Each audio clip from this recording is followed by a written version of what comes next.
স্বপ্ন দেখলেই যে খারাপ সেটা কিন্তু কোনোদিনই না। স্বপ্ন দেখলে খারাপ কিছু কিছু রাশির ক্ষেত্রে হয়, আবার কিছু কিছু রাশির ক্ষেত্রে ভালো হয়। যেমন আমরা অনেকেই স্বপ্নে সাপ দেখে থাকি। এই সাপ দেখা কিন্তু ভালো আবার খারাপ।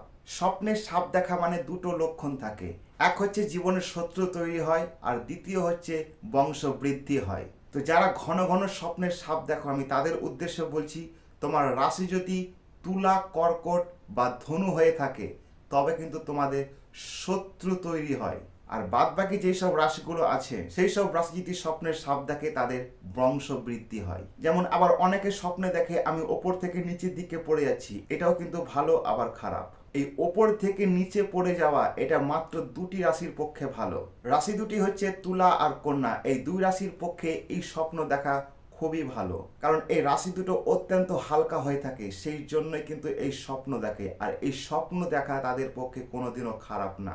যারা স্বপ্নে মাছ ধরা দেখতে পাও, অনেকেই আছে স্বপ্নে দেখে মাছ ধরছি আমি, এই মাছ ধরার স্বপ্ন প্রত্যেকটা রাশির পক্ষে ভালো, কিন্তু একটা রাশির পক্ষে খারাপ। সেই রাশিটি হচ্ছে সিংহ রাশি। এই মাছ ধরার স্বপ্ন যদি সিংহ রাশি দেখে তবে তাদের কাছ থেকে টাকা যেতে শুরু করে, তাদের আয় কম হয়, ব্যয় বেশি হয়। যেসব মানুষেরা ভূত প্রেতের স্বপ্ন দেখে, এই ভূত প্রেতের স্বপ্ন দেখা মানে হচ্ছে তোমার পূর্বপুরুষের কাছে ঋণ ছেড়ে আসা। তোমার পূর্বপুরুষের কাছে যদি কোনো ঋণ থাকে তবে কিন্তু তুমি এই ভূত প্রেতের স্বপ্ন দেখতে পাবে।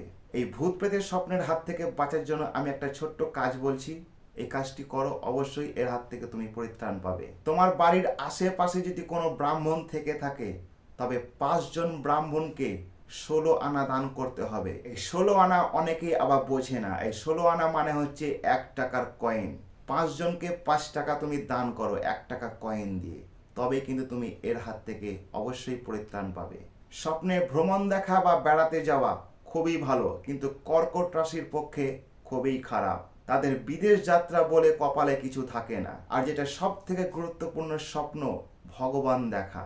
স্বপ্নে ভগবান আমরা অনেকে দেখতে পাই, আবার অনেকেই দেখতে পাই না। এই স্বপ্নে ভগবান দেখা মানে তোমার জীবনের কষ্ট শেষ হতে চলেছে, এই তারই ইঙ্গিত দেয়। যদি কোনোদিন স্বপ্নে ভগবান দেখে থাকো তবে নিজেকে সৌভাগ্যবান মনে করো, কারণ স্বপ্নে ভগবান সবার আসে না। যদি এই ভিডিও সম্পূর্ণ দেখে থাকো কমেন্টে অবশ্যই হর হর মহাদেব লিখে যাবে। দেখা হচ্ছে পরের ভিডিওতে। জয় শিব শম্ভু।